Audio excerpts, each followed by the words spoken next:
वो इलाका मेरे लिए बिल्कुल अनजान था। गलियां तिलिस्मी इमारत की भूल भुलैया लग रही थी। समझ में कुछ नहीं आ रहा था क्या करूं और कहां जाऊं। लौरा शदीद जख्मी थी। एक बार खुद को पुलिस के हवाले करने का भी सोचा, मगर फिर हौसला न हुआ, क्योंकि अब मैं जासूस से बढ़कर कातिल था। गो जिन्हें कत्ल किया था वो इसी काबिल थे कि उन्होंने मुझे बड़ी बेदर्दी से तशद्दुद का निशाना बनाया था, लेकिन इंडिया का कानून मुझे ऐसी इजाजत नहीं देता था। लौरा को वहीं छोड़ देना भी मसले का एक हल था। बिलाशुबा लौरा न तो मेरे लिए जरूरी थी और न उससे कोई जज्बाती वाबस्तगी थी, मगर मेरी गैरत ये गवारा नहीं कर सकती कि जख्मी साथी को छोड़कर अपनी जान बचाने भाग जाऊं। शायद यूं जान बच जाती, मगर जमीर की अदालत हमेशा के पछतावे मेरा मुकद्दर कर देती। गाहे गाहे समातों में पुलिस की गाड़ियों के सायरन भी गूंजने लगते। उन्होंने पूरे इलाके को घेर लिया था और यकीनन हमें गिरफ्तार या खत्म किए बगैर टलने वाले नहीं थे। किसी भी मुल्क के हसास इदारे और पुलिस वगैरह गैर मुल्की दुश्मनों के लिए ऐसे ही बावले और मुतशद्दद होते हैं। हर एक की तरजीहात, फवायद और नुकसान अपने अपने होते हैं। यकीनन किसी इंडियन जासूस को पाकिस्तान में देखकर मेरी भी यही हालत होती। मेरी कोशिश थी कि मोटरसाइकिल तंग गलियों में भगाए रखूं, लेकिन वहाँ इतनी ज्यादा तंग गलियां नहीं थीं कि एक के बाद एक ऐसी गली मिलती रहती। लौरा की बर्दाश्त भी इख्तिताम पजीर थी। उसमें दर्द सहने और मोटरसाइकिल पर मजीद जमे रहने का हौसला मफकूद हो चुका था। वो दर्द भरी आवाज में रुकने की मिन्नत कर रही थी। ये शुक्र था कि उसने मोटरसाइकिल से छलांग लगाने की कोशिश नहीं की थी। शायद दर्द की शिद्दत उसे ऐसा करने से रोक रही थी। मैं तंग गली से कुशादा गली में निकला। तभी एक मकान से सफेद कार निकलकर मुखालिफ समत को बढ़ गई। थोड़े ही फासले पर गोलियों की तड़तड़ाहट उभरी। न जाने किसे निशाना बनाया गया था। लौरा नक्काहत और बेचारगी से बोली, राजा मैं गिर जाऊंगी, मुझे कहीं उतार कर तुम भाग जाओ। मुझ पर उसकी हालत मख्फी नहीं थी। वो मजीद मोटरसाइकिल पर नहीं बैठ सकती थी। खतरा मोल लेते हुए मैंने मोटरसाइकिल उस मकान की तरफ मोड़ दी जहां से कार निकली थी। चौकीदार दरवाजा बंद कर चुका था। दरवाजे के सामने पहुंचकर मैंने हल्का सा हॉर्न दिया। जेली दरवाजा खोलकर चौकीदार ने बाहर झांका। जी किसको मिलना है? वो बाहर निकल आया था। जेली दरवाजा इतना चौड़ा जरूर था कि मोटरसाइकिल अंदर चली जाती। जवाब दिए बगैर मैंने मोटरसाइकिल आगे बढ़ाई। ओए क्या बदतमीजी है। मोटरसाइकिल की टक्कर से बचने को वो एक जानिब हुआ और मैं दरवाजे से अंदर हो गया। चौकीदार गाली बकते हुए हमारे पीछे अंदर आया। तभी मैं मोटरसाइकिल को स्टैंड पर खड़ा करके नीचे उतर आया था। साइलेंसर लगे एक ग्लॉक की भयानक शक्ल देखते ही वो ठिठक कर रुका, मगर आंखों में खौफ की बजाय हैरानी उभरी। काफी मजबूत आसाब का लगता था, वरना उमूमन ऐसे मुलाजिम हथियार देखते ही खौफजदा हो जाते हैं। उसकी नजरें सुनहरी बालों वाली लौरा पर गड़ गईं। क्या चाहते हो? उसके इत्मीनान भरे अंदाज ने मुझे मायूस किया था। मैंने कहा पहले दरवाजा बंद करो। कदम पीछे लेकर उसने जेली दरवाजा बंद कर दिया। अब बताओ। इस बार लहजे में एतमाद ज्यादा था। मैंने पूछा घर में कौन कौन है? वो इत्मीनान से बोला, तुम्हें इससे मतलब नहीं होना चाहिए, अपना मसला बताओ। उसी वक्त गली में पुलिस की गाड़ी सायरन बजाते हुए गुजर गई थी। मैंने हैरानी जाहिर की। डर नहीं लगता मैं तुम्हें नुकसान पहुंचाऊंगा? लौरा कराहते हुए मोटरसाइकिल से उतरकर पुख्ता फर्श पर बैठ गई। उसकी हालत काफी नागुफ्ताबे थी। उसने नफी में सर हिलाया, बोला, तुम उचक्के या डकैत नहीं लगते, ना ये डाके डालने का वक्त है। तुम्हारी दोस्त जख्मी है, मुजरिम हो और यकीनन पुलिस से भागते फिर रहे हो। तभी वक्फे वक्फे से पुलिस की गाड़ियों के सायरन और फायरिंग की आवाज बुलंद हो रही है। मैं पिस्तौल झुकाते हुए बोला, मुजरिम हैं या नहीं? मजलूम जरूर हैं और हमें मदद चाहिए। उसके लबों पर तबस्सुम उभरा। मदद लेने को मुझ पर एतबार करना पड़ेगा और तुम पिस्तौल तान कर दुश्मनी का आगाज कर चुके हो। मैं फलसफियाना अंदाज में बोला, कभी कभी ऐसी उफ्ताद पड़ती है कि अजनबियों पर एतबार करना नागुजीर हो जाता है और मदद के वादे पर इक्तिफा करके आंखें मीचना पड़ती हैं। वो बोला, मेरा नाम सूरज सिंह है और वाहे गुरु की कसम धोखा नहीं दूंगा। अब बताओ तुम्हारे लिए क्या कर सकता हूँ? मैंने कहा हमें छुपने की जगह चाहिए। वो लौरा पर नजरें जमाता हुआ बोला, क्या इतना काफी होगा? यकीनन लौरा की हालत उसकी नजर से ओझल नहीं थी। मैंने दामने उम्मीद दराज किया। पहली जरूरत तो पनाह की तलाश है, बाद के मराहिल बाद में देखे जाएंगे। उसने इत्मीनान से इंकिशाफ किया। साहब दफ्तर चले गए हैं, बच्चे कॉलेज जा चुके हैं, बेगम साहिबा सोई हुई हैं, काम वाली की आमद में घंटा डेढ़ रहता है और मेरे क्वार्टर की तरफ कोई नहीं आता। मैंने कहा हमें वहीं ले चलो, मेरे साथी को आराम की जरूरत है। उसने मोटरसाइकिल पकड़ी। चलो। क्लच दबाकर गियर निकालते हुए बोला, तुम अपनी साथी को सहारा दो। मगर लौरा की जरूरत सहारे से बढ़ गई थी। मैंने करीब होकर उसके कंधों और टांगों में हाथ डालकर उठा लिया। कराहते हुए उसकी पलकें वाह हुई। आंखों में हैरत और मोहूम सा एहतजाज था, मगर जबान खामोश थी। चौकीदार की मैयत में चलते हुए हम मकान के अकब में पहुंचे, जहां 2 कमरों का छोटा सा क्वार्टर बना था। मैंने लौरा को एहतियात से चारपाई पर लिटाया। गोली जिस्म में होने की वजह से लम्हा ब लम्हा उसके जख्म ने बिगड़ते जाना था। अगर गोली टांग या बाजू वगैरह में लगी होती तो मैं निकालने की कोशिश कर सकता था। पहलू जैसे नाजुक मकाम को छेड़कर मैं उसके खात्मे को यकीनी बनाने की हिम्मत नहीं कर सकता था। सूरज सिंह ने जाने की इजाजत चाही। खून के धब्बे साफ करना पड़ेंगे। न चाहते हुए भी मैं उस पर एतबार करने पर मजबूर था। फकत असबात में सर हिला कर रह गया। वो बाहर निकल गया। मैं लौरा की तरफ मुतवज्जे हुआ। उसके चेहरे पर जर्दी छाई थी। होंठ बिल्कुल खुश्क हो गए थे। आंखें बंद किए वो हौले हौले कर रही थी। उसके कंधों के नीचे 2 तकिए रख कर मैंने पानी का ग्लास उसके होंठों से लगा दिया। वो गटागट पूरा ग्लास पी गई। मैंने एक और ग्लास भी उसे पिलाया और फिर खुद पीने लगा। उसकी नहीफ और मायूसी से भरपूर आवाज मेरी समातों में पहुंची, राजा मैं नहीं बचूंगी। मैं उसका हौसला बढ़ाने को हंसा। जिंदगी और मौत के फैसले मेरे रब ने करने हैं। तुम अपनी महदूद सोचों को जहमत न दो। वो बोली, तुम भागकर अपनी जान बचा सकते हो। मैंने कहा, तुम्हें छोड़कर चला गया तो डेट का वादा कैसे पूरा होगा। वो मेरे मजाक पर मुस्कुरा भी न सकी। आंखें बंद किए बेतासुर चेहरा लिए लेटी रही। मैंने उसका हाथ थाम कर नरमी से सहलाया। परेशान नहीं होते, ऐसी मुश्किलात और तकलीफें तो जिंदगी का हिस्सा हैं। तुम तो तरबियत याफ्ता सिपाही बल्कि स्नाइपर हो। अमली जिंदगी में कितनी ही मुश्किलात का सामना कर चुकी हो, फिर हौसला हारने की क्या तुक। दिल बड़ा रखो, इतनी आसानी से तुम्हें मरने नहीं दूंगा। अल्लाह पाक ने छुपने की जगह अता फरमा दी है, आगे भी रहम का मामला फरमाएगा। वो फीके लहजे में बोली, आपका अल्लाह मुजरिमों के साथ भी रहम का मामला फरमाता है। जानते हो ना मैं कातिल हूँ। उजरत लेकर एक शख्स को खत्म कर चुकी हूँ। मैंने इंकिशाफ किया, अल्लाह पाक अपनी मखलूक से सगी माँ से भी 70 गुना ज्यादा मोहब्बत करता है। उसने मुझे लाजवाब करना चाहा। बोली, वो अकेला मेरा अल्लाह नहीं है, उसका भी अल्लाह है जिसे मैं कत्ल कर चुकी हूँ। क्या मुझे माफ करने से दूसरे के साथ नाइंसाफी नहीं होगी? मैंने लंबी बहस में पढ़ने की बजाय आम फहम मिसाल बयान की। जब एक शख्स के 2 बच्चों में से एक दूसरे के साथ ज्यादती का मुर्तकिब हो, तब जिसके साथ ज्यादती हुई हो वालिद उसे कभी कभार कोई कीमती चीज या रकम देकर उस पर राजी कर लेते हैं कि वो अपने ज्यादती करने वाले भाई को माफ कर दे। यूं दोनों खुश हो जाते हैं। वो मायूसी से बोली, कभी ज्यादती करने वाले की पिटाई करके भी दूसरे को खुश करता होगा। मैं वसूक से बोला, तौबा करने वाले के साथ कभी कभार नहीं, हमेशा ही मेहरबानी का मामला होगा। उसने हैरानी जाहिर की, तौबा क्या होती है? मैंने कहा, अपने किए पर पशेमानी, गलती का एतराफ और आइंदा न करने का अहद। वो बोली, पशेमान भी हूँ, आइंदा न करने का अहद कई बार कर चुकी हूँ, और यकीन मानो अगर अहद न किया होता तो तुम्हें स्नाइपिंग की तरबियत न देती। मैंने उसके हाथ की पुश्त थपथपाई, तो बस सच्चे दिल से ताइब होना काफी है। वो मौका मुस्लिम और काफिर की बहस छेड़ने का नहीं था। वो पहले ही हौसला हारी हुई थी। उसके दिलजूई और हिम्मत बढ़ाना जरूरी था। उसने मौजू तब्दील किया, ये हमारी मदद करने पर क्यों तैयार हुआ है? मेरी सूरज सिंह के साथ मिली जुली हिंदी और पंजाबी में बात हुई थी, तभी उसके पल्ले कुछ नहीं पड़ा था। मैंने नफी में सर हिलाया, पता नहीं, तुम्हारा मजीद मोटरसाइकिल पर बैठना मुमकिन न था, मजबूरन मुझे यहाँ घुसना पड़ा। मेरी धमकी कारगर न हुई, तब मदद की दरखास्त की और मौसूफ मान गया। वो फिक्रमंद हुई, क्या एतबार के काबिल है? मैं धीरे से हंसा, मेरे ना करने पर तुम्हारे पास कोई और इंतखाब मौजूद है? उसने इस बात में सर हिलाया। बोली, हाँ, मैं तुम्हें भाग जाने का मशवरा दूंगी ताकि दोनों न पकड़े जाएं। यूं कैद में मुझे बाहर से मदद मिलने की उम्मीद मौजूद रहेगी। मैंने कहा, जो तुम्हें अभी छोड़कर चला गया वो बाद में मदद को कैसे आएगा? उसने खफगी से मुंह फुला लिया, तो ना आए, मिन्नत किसने की है? मैं शाकी हुआ, खफा क्यों होती हो? मैं तुम्हें छोड़कर नहीं जा रहा। उसके होंठों पर खूबसूरत तबस्सुम उभरा। सारी लड़कियों को यूं ही नरमी, तवज्जो और इखलाक से फांसते हो। मैंने कहा, इल्जाम लगा रही हो, तुम अगर मर्द होती तब भी छोड़कर न जाता। उसने हंसने की कोशिश की, मगर जख्म में दर्द उठा और चेहरे पर अजियत फैल गई। मैंने कहा, गुफ्तगू मत करो, बस आराम से लेटी रहो। ये अल्फाज मेरे होंठों पर थे कि सूरज सिंह अंदर दाखिल हुआ।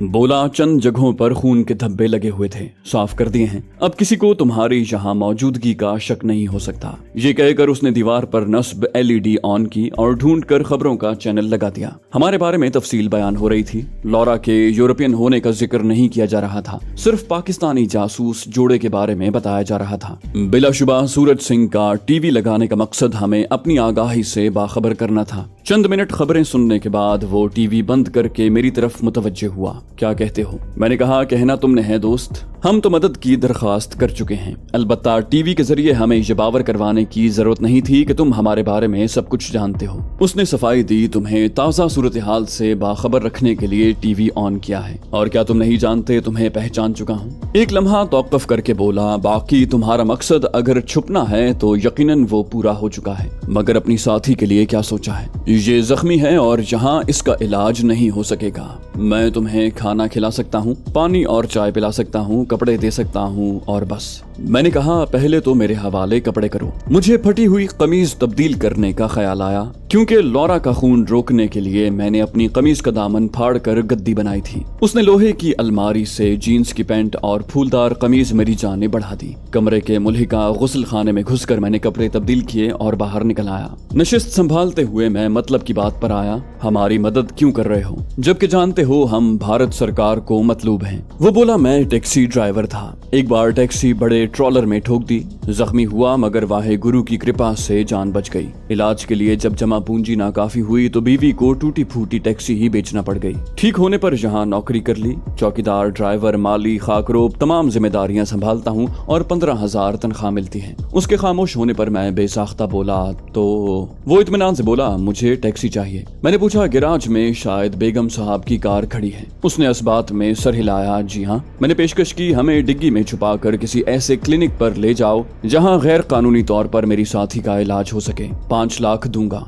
वो फौरन तैयार हो गया, बोला, मंजूर है, रकम मेरे हवाले कर दो। मैंने कहा, मेरे पास तो नहीं है, अलबत्ता वादा करता हूँ कि 1-2 दिन में ला दूंगा। उसने मशकूक अंदाज में पूछा, कहाँ से लाओगे? मैंने कहा, एक जगह छुपाई हुई है। वो बोला, शायद तुम मुझे टरखा रहे हो। मैंने कहा, ये एक मुसलमान का वादा है, बस 1-2 दिन इंतजार करना पड़ेगा। वो सोचते हुए बोला, नई गाड़ी की खरीदारी पर शायद 6-7 लाख लग जाएं। मैंने पेशकश बढ़ा दी, 7 लाख दूंगा। उसने बिस्तर से कंबल उठाया, चलो। मैंने पूछा, कंबल को क्या करोगे? वो बोला, डिग्गी में बिछाऊंगा ताकि तुम्हारी साथी को तकलीफ ना हो और उसके खून से डिग्गी भी खराब ना हो। मैं पसंदीदगी से सर हिलाकर लौरा की तरफ बढ़ा। जो ही उसे उठाने को झुका, वो बेचैनी से बोली, मुझे भी बताओ क्या बातें हो रही हैं। उसे उठाकर मैं इत्मीनान से बोला, सौदेबाजी हो रही थी, सूरज सिंह हमें डॉक्टर तक ले जाएगा और मैं इसे 7 लाख दूंगा। अजीब सी नजरों से मुझे घूर कर उसने आंखें बंद कर ली। अलबत्ता मेरे उठाने की वजह से एक बार फिर उसकी कराहें निकलने लगी। सूरज सिंह डिग्गी खोलकर उसमें कंबल बिछा चुका था। मैंने एहतियात से लौरा को अंदर लिटाया और फिर खुद भी अंदर हो गया।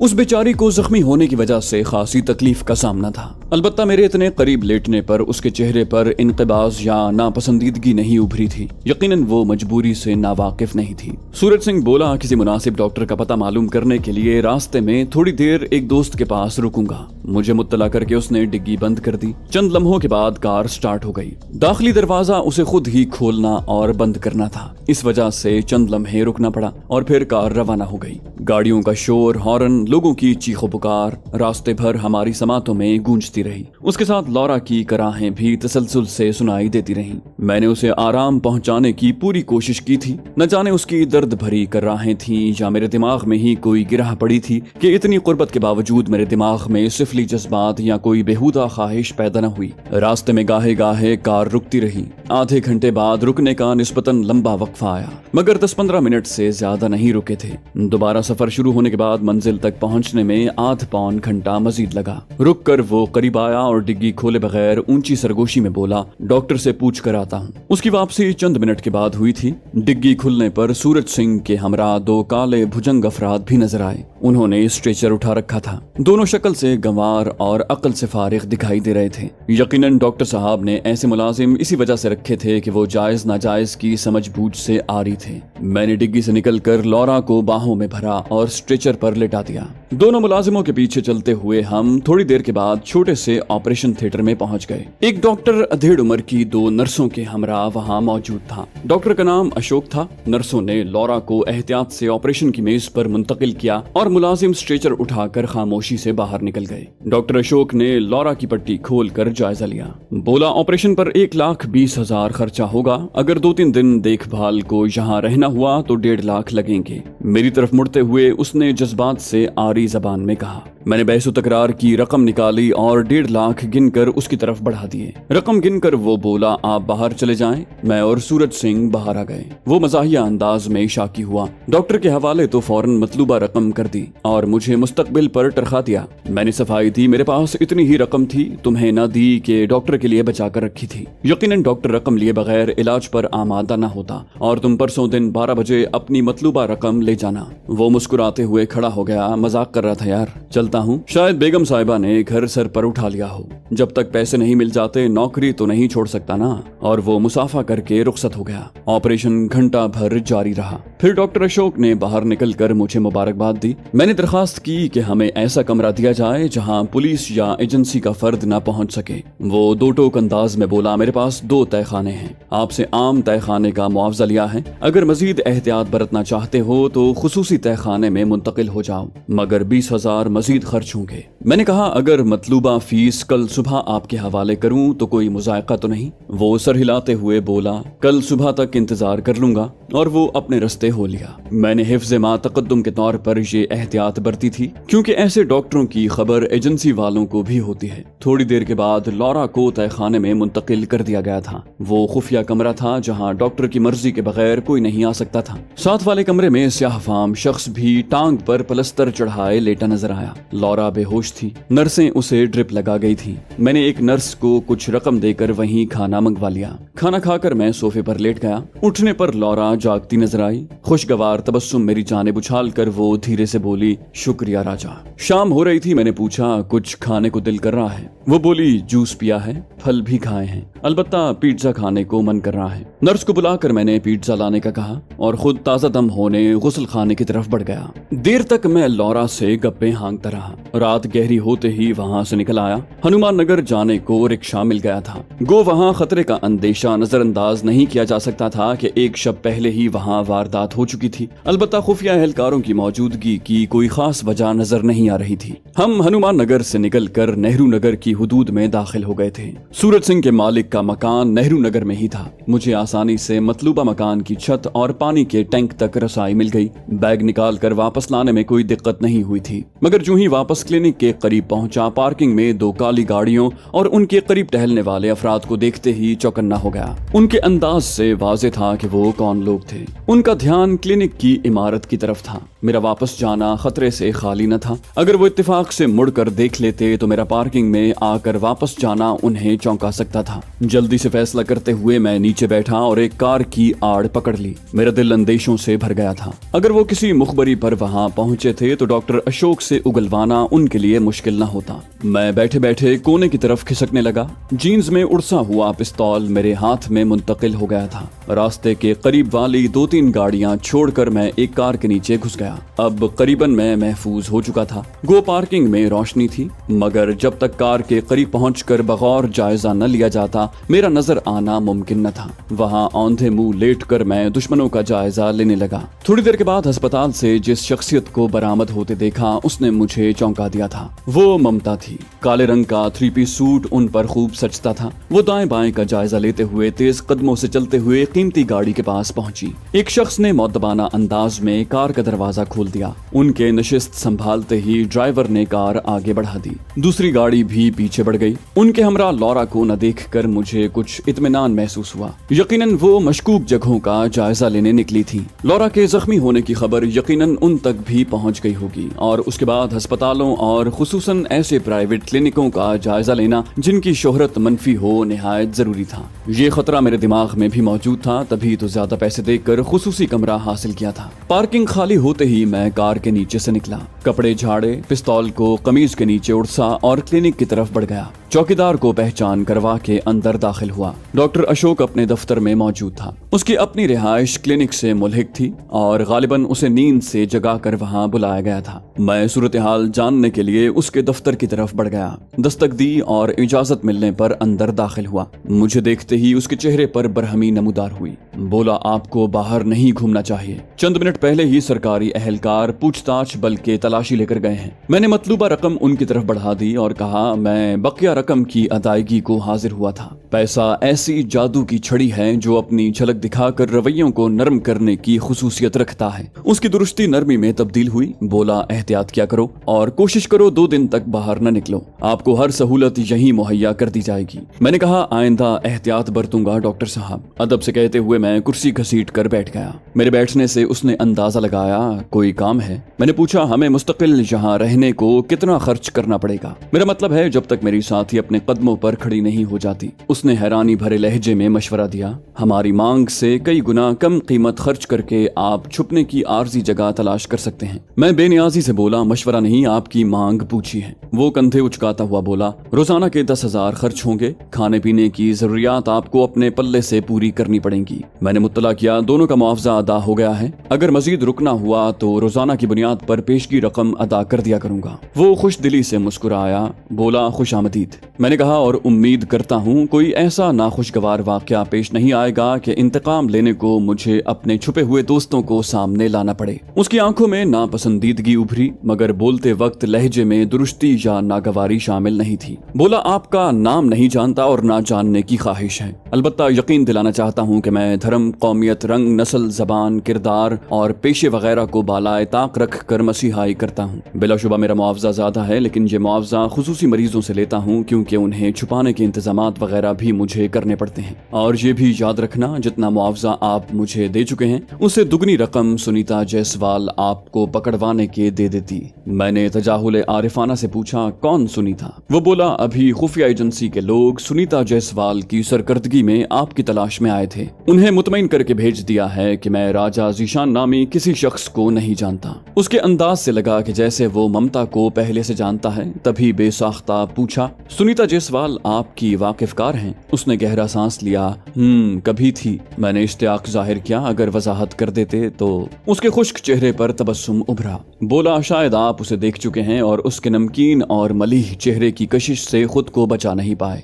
बमुश्किल अपना गुस्सा जब्त करते हुए मैंने हकीकत उगली। वो मेरी दीदी हैं और इसमें जरा भर शुबा नहीं, इसलिए दोबारा उनके मुताल्लिक कुछ भी बोलते वक्त मेरे जज्बात आपके मद्देनजर रहने चाहिए। इसी में हम दोनों की भलाई होगी। डॉक्टर शिशदर रह गया। बोला, कुछ समझा नहीं। रॉ की मेजर एक मुस्लिम की बहन कैसे हो सकती है? मैंने कहा, लंबी कहानी है, कभी फुर्सत में सुनाऊंगा। अलबत्ता आप उनके मुताल्लिक कुछ जानते हैं तो सुनकर मुझे खुशी होगी। वो बोला, किसी भाई के सामने उसकी बहन से इश्क मोहब्बत का एतराफ करना यकीनन नामुनासिब बल्कि बेहुदा है, तो रहने ही देते हैं। खुश्क लहजे में कहते हुए उसने कुर्सी छोड़ी। अब मैं आराम करना चाहूंगा। मैंने कहा, शुक्रिया डॉक्टर साहब, और मैं उसके दफ्तर से निकल आया। तहखाने में पहुंचा तो लौरा ख्वाबावर दवा के जेरे असर नजर आई। मैंने ड्यूटी नर्स के हवाले एक बड़ा नोट करके चारपाई का बंदोबस्त कर लिया, क्योंकि वहां चंद दिन रहने का सोच लिया था। एजेंसी वाले तफ्तीश करके वापस जा चुके थे और वो क्लिनिक पहले की निस्बत ज्यादा महफूज थी। डॉक्टर अशोक भी उसूल परस्त और वजादार शख्स था। वहां लौरा की भी अच्छी देखभाल हो जाती और उसका जख्म ठीक होने तक हमारी तलाश की सरगर्मियों में भी कमी आ जाती।